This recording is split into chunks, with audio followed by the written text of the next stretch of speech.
Welcome back to the ACM podcast, Empowering Young Minds. My name is Arthur Affleck, and I'm very pleased that my guest today is Teri Weiss. Teri is Executive Vice President, Television Development for DreamWorks Animation, overseeing the creative development of a rapidly growing slate of original projects, including content for Netflix, Apple TV Plus, Peacock, Amazon, Hulu, and other leading broadcasters around the world. As part of the studio's global initiatives, Weiss and her creative team are tasked with developing original animated programming inspired by characters from DreamWorks' iconic franchises, upcoming features, Universal Pictures films and projects based on original and acquired IP. Next up for the studio is Burbrick, inspired by the iconic collectible figures for Apple TV Plus. Recent series include the popular preschool series Gabby's Dollhouse, which we'll talk about later, Mighty Monster Wheelies, and Not Quite Narwhal, as well as Jurassic World, Chaos Theory, and the studio's first animated horror series for older kids, Fright Crew, from horror master Eli Roth, and Curses. Prior to joining DreamWorks, Weiss was EVP of preschool programming for 16 years at Nickelodeon, launching a series of hits, including Shimmer and Shine, Blaze and the Monster Machines, Dora and Friends, Paw Patrol, and Wally Kazam.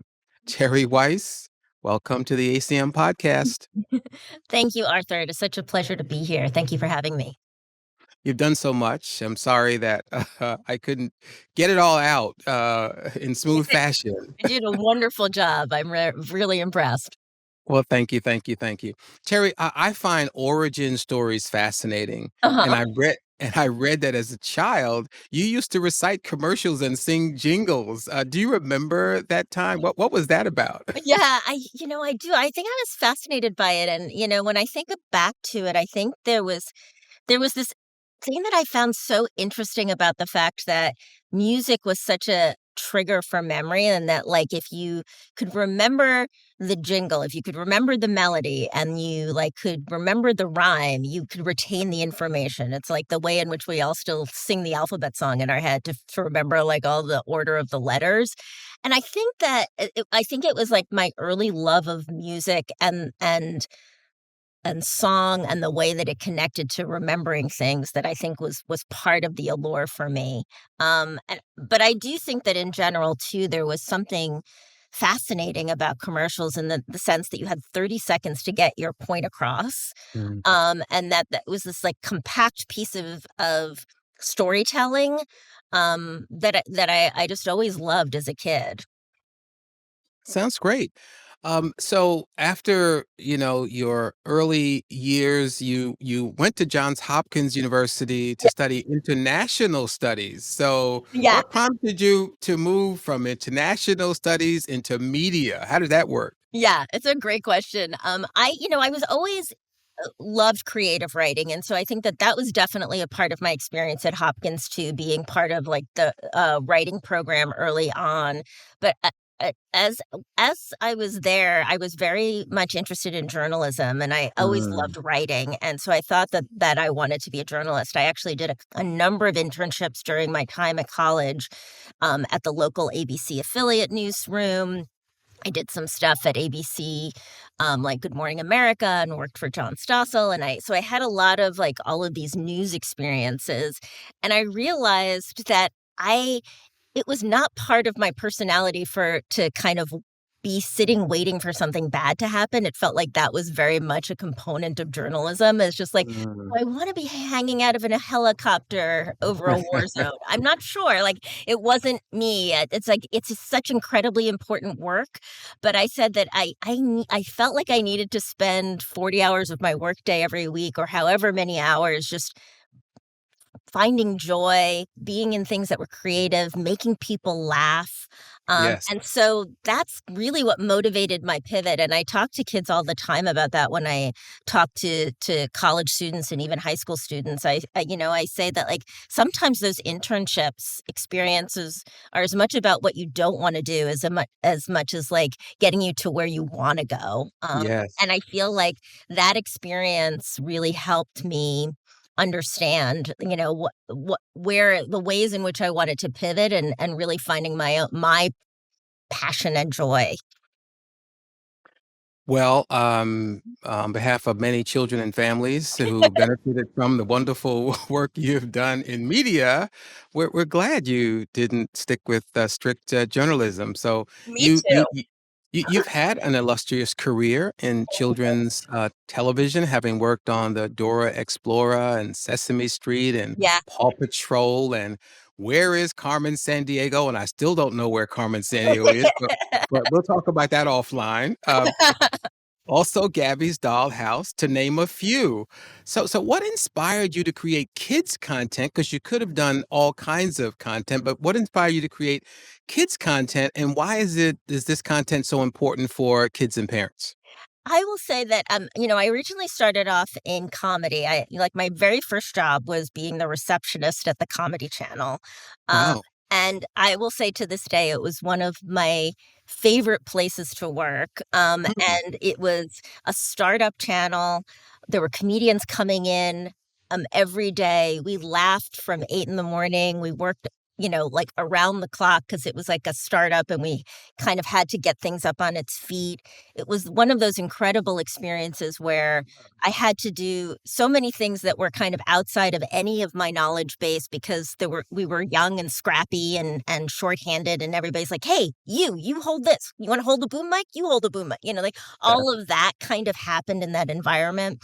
And so that was kind of my entry point into entertainment. And then, as one does early in their career, I kind of fell into kids' TV. It wasn't that mhm, I didn't have a passion for it. I grew up on Sesame Street. It was one of my most mhm, favorite shows as a little kid. So when I did actually get that job on Sesame Street, it really was a surreal moment for me. mm, Um, but I think that it was really when I started working on Carmen Sandiego and Square One TV and then Sesame Street that I really got, bitten by the kid bug, so to speak, in terms of, like, how much fun it was to create content for kids, how important it was, particularly, at Sesame Street where there was so much research involved and talking to kids about kind of how they reacted to the content that I felt fascinating.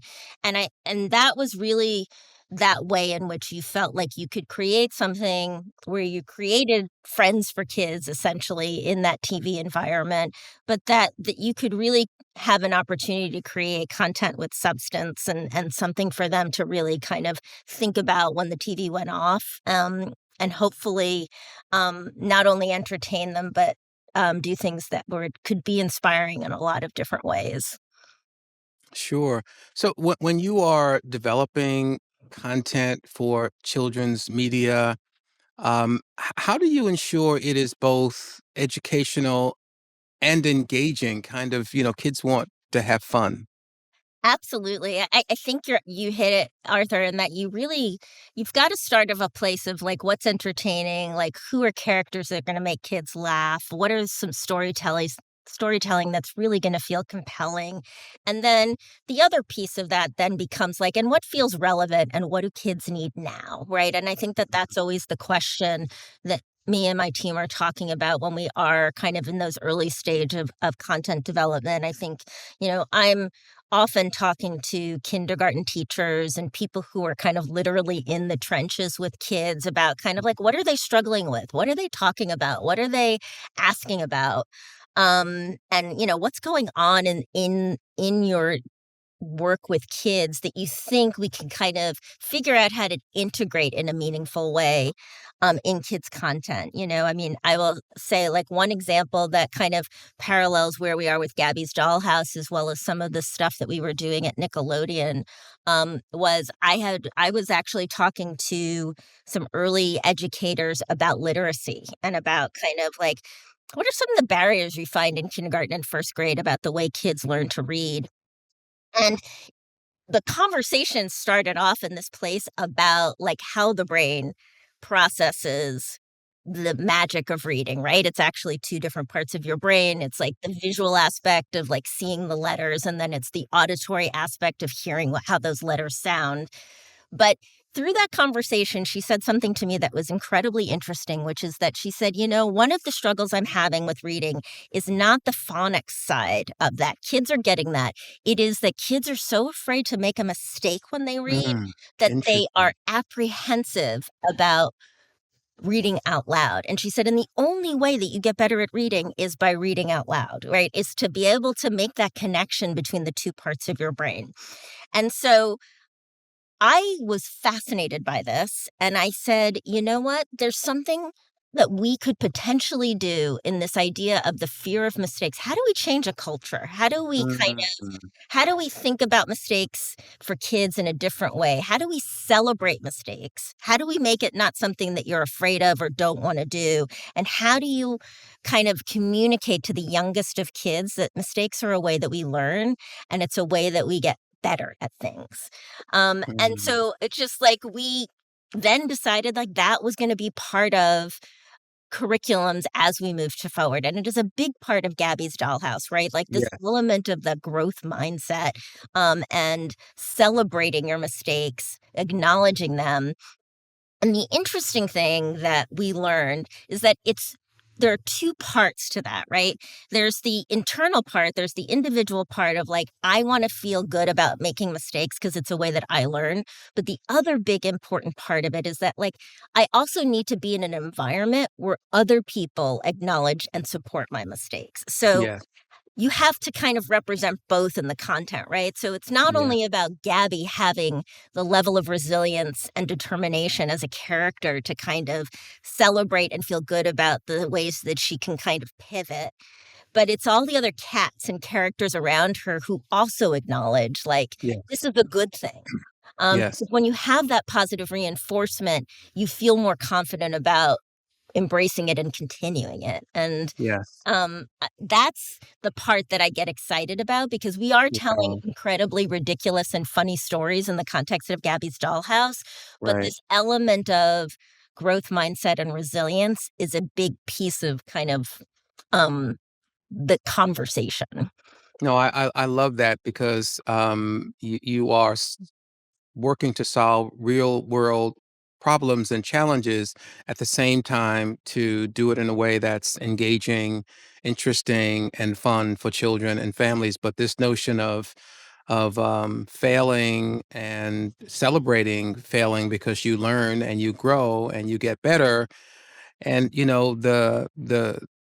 the truth is that any person who's great at anything will tell you they failed many, many times, to Yeah. become this great person, So I love that about and I can see that in Gabby's Dollhouse. So thank you for breaking that down for us. So you are currently executive vice president of television development for DreamWorks Animation, and you oversee the creative development of several television projects. How do you assess the impact or the effectiveness of some of this great content that you were just talking about? How do you know it's working? How do we know it's working? I think that the power of social media, I think Mm, is that we have this opportunity to really have a dialogue with parents mm, in a way that has just grown and evolved over the last decade. And I yeah. do think that we have the advantage of hearing firsthand stories from parents in a much broader and bigger way. And so Mm, we hear parents kind of like will tell us like all of a sudden we were sitting at the dinner table and my daughter said I failed fantastically today. And I think ah, that like where we can kind of measure the success is the idea of I think some of these kids really just modeling the things that they're seeing in the day-to-day content. mhm. And I think that that's a really gratifying piece of what we do, and probably the strongest barometer for kind of like seeing the elements of what we're trying to kind of model for kids. Yeah, that makes sense. In this age of social media, you get a lot of feedback, Mhm. and you kinda know if you're not hitting the mark, so, a little easier today, but Yeah, I like, we used to have to yeah, kind of pull together focus groups and be yeah, very, right, intent about it and formalized, and I think now you can kind of get that instant feedback in terms of what's working, also what's not working and kind of take that information and figure out how to utilize yeah. it. Yep, yep. So you have a great expertise in storytelling, production, and innovative entertainment development. How has storytelling and production changed in today's, media environment, where kids and parents have so many online options for entertainment? So what's changed?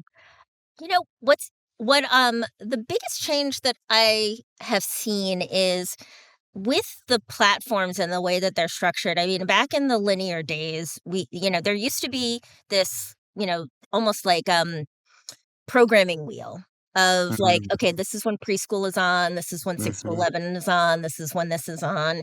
And the platforms kind of blew that up, right? It's just like now there are bars and there are things that might be categorized and there might be, things that a platform might decide to group things in. But I think it is much more kind of demographic agnostic. And so if you're mm, a kid and you're going to a platform and you see this array of choices, there nobody's really dictating like this is for you, this isn't for you within the safety of kids, right? And I think the way in which that has been, I think, really freeing for kids is just kind of like they get to make a choice whether something in the preschool space is right for them or something in the 6 to 11 space, and they get to kind of make those choices on their own. And so I think mhm, that the idea of like subdividing those demos has kind of gone away. We mm, think about it when we make the show, but I don't think we think about it as much when we program it. We're not programming in that same way. And so I think that as a result, a lot of kids have kind of grown with Gabby's Dollhouse, right? In the same way that our mhm, live action actress Lila Lockhart, was 11 when we first started working with mm, her on the show. And now, she's in her teens.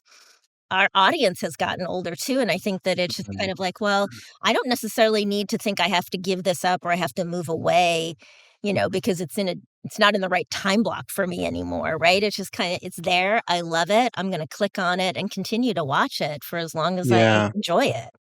Makes sense, makes sense. Can you talk a bit about the future of children's media, especially as it relates to content that appeals to diverse audiences? How do you factor that in to make sure you're reaching, just, In terms of wide swath? um I think that, uh, you know, we have always approached kind of content from a global perspective. I think that, Mhm, and I think that content is immediately global out of the gate, whereas I think that sometimes it starts in one region and then kind of expands out of there. So I definitely mhm, think you have to have um, a real global perspective on the content that you're making, and think about kind of what are some of the things that feel very universal to kids. mhm, And that doesn't mean you lack specificity in what you're doing, mhm. right? I think there's often in the very specific story that you're telling, it can have kind of a universal resonance. So, but I do think that thinking about our content globally is more important than ever. Yeah, I think that makes good sense. You have a really good track record of creating energizing yet sustainable creative culture that supports collaboration and fuels innovation and accelerates production to deliver results. And I read that a quote about you. Oh, All of us as leaders like strive to do that. What is your secret? I mean, and you've done it for so long, so many years. oh, well, thank you. That is really thoughtful and nice of you to highlight. I will say that I am an optimistic realist. I think there's something about there's a way in which I live life and I think live work in a very optimistic perspective, but I think I can be very direct about what might not be working as well as it could, or what piece Mhm. of content feels like it still needs more to get where it lives, in the place that we want it to be. And I think that I strive every day to deliver that kind of information with compassion, and Mm. also to meet people where they are. Like, everybody likes to receive information in a certain way, and so I I tailor kind of the way in which I work with everyone on my team based on who they are as a person, and the way that they like to receive feedback and information, and so I think that that's been incredibly helpful, and I think that the other piece too is to kind of really empower people to have their own perspective and point of view on the work that they do. I have teams Mm. that they have each of them have their own slate. They manage their slate of content and development materials. Um, and the last thing that I ever want anybody to say is like, "I wonder what Terry would do." Like, it's just like, I Mm. think you really have to have this idea of what are you interested in doing, and how are you interested in driving this forward? What's your perspective on the best version of this? And how can Yeah, I be sure. helpful in getting it there? And it's like, we talk about with Gabby's Dollhouse and making mistakes. It's like my team, like, I encourage everyone on my team to kind of make some mistakes, put yourself out there. Not everything's going to work, but the more you kind of have that autonomy to kind of see yourself succeed and fail, I think the better you get as an executive. And that's just something that I've had the pleasure of mentors bestowing on me, and how I've grown. And I think that that is just about kind of carrying that forward. No, that sounds like, a very positive work environment that you've created. So we at the Association of Children's Museums are so excited to partner with DreamWorks Animation, to bring some of your exciting characters to our children's museum, specifically associated with Gabby's Dollhouse. Would you discuss plans for future seasons, of Gabby's Dollhouse, and talk about what you think about this collaboration with DreamWorks that would bring more of this wonderful content into our children's museums?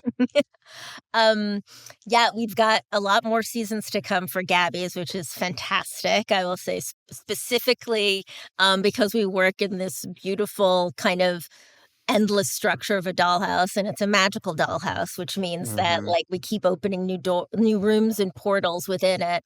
And in the upcoming season, we also have like a little kitty care ear. So there's that little ear with a door in the upper corner, and we actually kind of create a baby kitty, and we have hybrid kitties, so it's like, Mhm. kind of daycare. So we're adding like a nurturing curriculum to the show, for upcoming seasons, which we're really excited about. And all of the little baby characters are so adorable. So Gabby's going to help with that. And I would say the biggest moment for us with Gabby's in 2025 is we have a feature film coming in September, Oh, great. and so that's gonna be a big moment for Gabby. It's a hybrid live action animated feature, of Gabby's Dollhouse, and I think that that's really going to help us, just bring continue to kind of bring awareness and joy to the existing fans, but also bring in a bunch of new fans to the franchise, which we're really excited about. That is exciting, a feature film. Wow. So, well, this partnership, between ACM and DreamWorks, Animation around Gabby's Dollhouse, we're excited because it aligns well with our strategic goals, which, includes empowering children and families and fostering a growth mindset, elevating our field, through strategic partnerships like, the one with DreamWorks. But can you talk about what the inspiration you've alluded to this already, but what was the inspiration behind Gabby's Dollhouse, and how did the project come into fruition and last so long? For sure. This series was created by Jennifer Toomey and Tracy Page Johnson, who I Hmm. worked with for many years at Nickelodeon, on Blue's Clues and another show Hmm. called Team Umizoomi. And so we've known each other for many, many years. Mm, And it's been like, and they are incredibly creative and innovative. And when we were thinking about the show and thinking about kind of what was out there that kids were loving, one of the things that Jen and Tracy talked immediately about was the unboxing phenomenon, right? mm, And the fact that kids were, like, obsessed with watching unboxing videos, and we all got it. It was like, like, that surprise element is mhm, so, gratifying, right? To kind of, "Oh my god, what's mhm, in the box? What's in the box?" Like, "Oh my god, there it is," and we're just like, "Well, how can we tap into that?" And, so one of the initial pieces of Gabby's Dollhouse was just like, well, what if you not just unboxed something and there was a surprise there, but what if you unboxed a story, right? So mm, that, like, we mm, talked about, like, so then it was just almost like it's the show with the surprise inside, but it was like that thing that what that we unboxed would be the catalyst for the story that we were going to tell. So that was like component 1 of like what could we do, back to what we were talking about earlier, like what feels relevant and fun for kids. mhm, That unboxing mhm, piece was certainly key. And then there was also Jen and Tracy, really as kids and as adults, always loved miniatures, right? And it was just kind of like mhm, that element of like playing with little things inside your dollhouse. And so then we just talked about like, well, what about the wish fulfillment of being able to shrink down and play inside your own dollhouse, right? So then that piece became the kind of live action to animation component of the series. So those were kind of the origin pieces to it. And then as we've talked about, the curriculum piece was really about that growth mindset. Like who was Gabby going to be? What kind of attitude and messages could she model for kids? And that was kind of the other piece that kind of came into the equation, which is like to really develop a growth mindset curriculum and have somebody look at all of the scripts and figure out how we could kind of very organically integrate that. yeah. So I saw Lila on the Today Show, not long ago, and she said one of the questions she gets most often is, "So how do you shrink down to get into the dollhouse?" So, but it's a fascinating juxtaposition from the live character to the dollhouse, but it lets you do a lot of fun things For when sure. you move into the animated kind of feature. Um, Thinking about that, how important is it to incorporate, art and science concepts into your storytelling, especially through Gabby's Dollhouse and other content? I think particularly the art piece, there, Tracy Page Johnson, who is the designer of the show, and she is a true artist. I Mm, think that it is.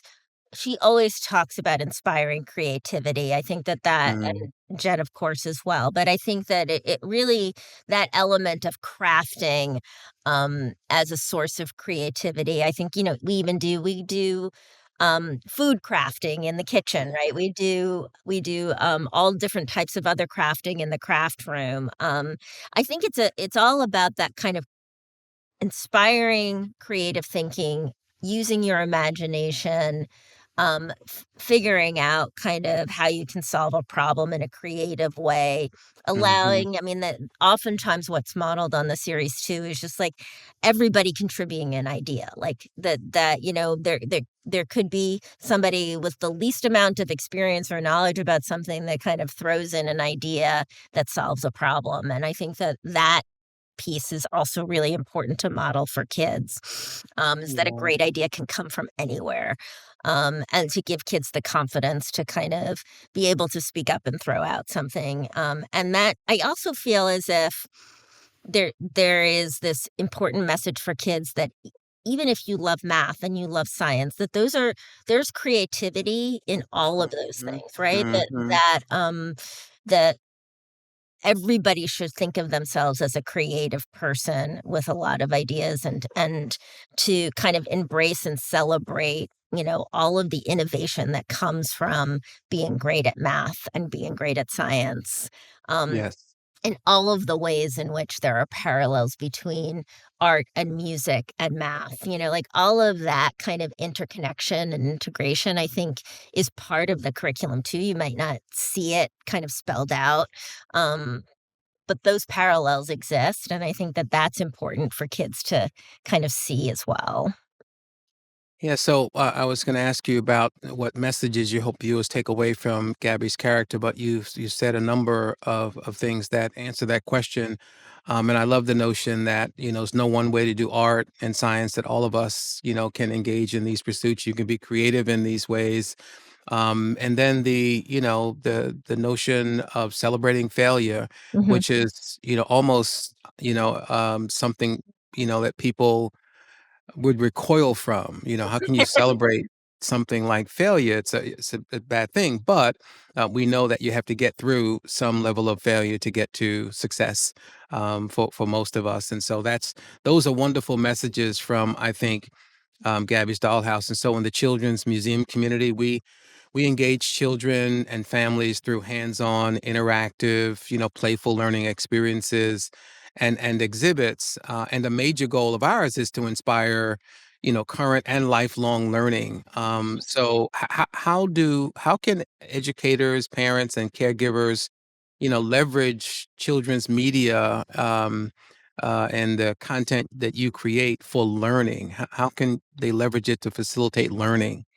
Yeah, I think that there are certain fundamental things to model for kids. I mean, I think that, one of the things about Gabby's Dollhouse and about that element of breaking the fourth wall and that interactivity that we integrate into the show, that I think is really powerful is asking kids what they think, and I Mm, think that sometimes we take that a little bit for granted that, like, well, people are always asking kids what they think. It's actually a lot less true than you think. right. Um, and like the reality is that sometimes a cartoon character is the first person to ask a kid what they thought about anything. Interesting. And I think that what I would encourage anybody who has an interaction with a child is to really promote the kind of asking them their thoughts and feelings about things, because I think when you feel like people care about your ideas and what you're thinking and how you're feeling, you really get the message that you matter. And I think that when kids have that fundamental feeling that they matter and what they Mm, think makes a difference, and somebody cares what they think, that's the foundation for, I think, everything else. yes. And the foundation for life. And so I think that I'm a really strong advocate for just inspiring kids to share. Mm, that's great. I understand that you actually had an experience serving on the board of one of our children's museums. Can you talk a little bit about why you chose to even take on that volunteer role, and what was it like? Well, I have to credit the Children's Museum of Manhattan for that, because my initial partnership with them was while I was working at Nickelodeon, and I was overseeing the Dora the Explorer series, and we had this wonderful opportunity to create a permanent exhibit at the Children's Museum of Manhattan for Dora and Mm, Diego. And so we worked on that for about a year and a half. And during that process, I just, was so inspired by the work being done at the museum and the way in which it was such a pillar of the community, the immediate community, and I think the community at large on the entire island of Manhattan. And that I really wanted to get more involved and be part of that. And I think that, sometimes there isn't awareness of how much these children's museums are such a refuge for families. I mean, I just like, as a former New Yorker, I'm in LA now, but as a former New Yorker, in the dead of winter, and when you have a 3 or 4 year old and you need to get out of your house and yeah. you have a place to go like a children's museum, Mhm. that is so nurturing and so thought-provoking and, so tactile. It is really, such an important part of every community, and that, between the outreach that it does to families at large, to the opportunities it gives to all families, it really is their first experience of museum going, and exposure to things that are kind of, like, maybe outside their immediate purview, and so I think it was a really meaningful experience for me to be there and to, like, really connect with the mission of the museum. Well, I really appreciate your service on that board. We have museums in all 50 states all over the country, and it doesn't we can't succeed without, corporate leaders and other community volunteers serving on our board. So I want to thank you for that. Um, you talked about so much that you've done over the years and so much that you're doing at DreamWorks Animation. If people want to learn more about the exciting and important content at DreamWorks Animation and the work that you're doing, what sites would you point them to? How can they learn more about you and this important work? Well, we have a Gabby's and Friends website that I probably think that would be the first place I would promote because while it definitely focus on Gabby's Dollhouse, it absolutely, it's her friends, but I think friends meeting her expansion of, like, great characters, Mm. across the DreamWorks brand, and so I think that that's absolutely a wonderful outlet for anybody who's kind of looking for content and also kind of discovering new content in the context of DreamWorks.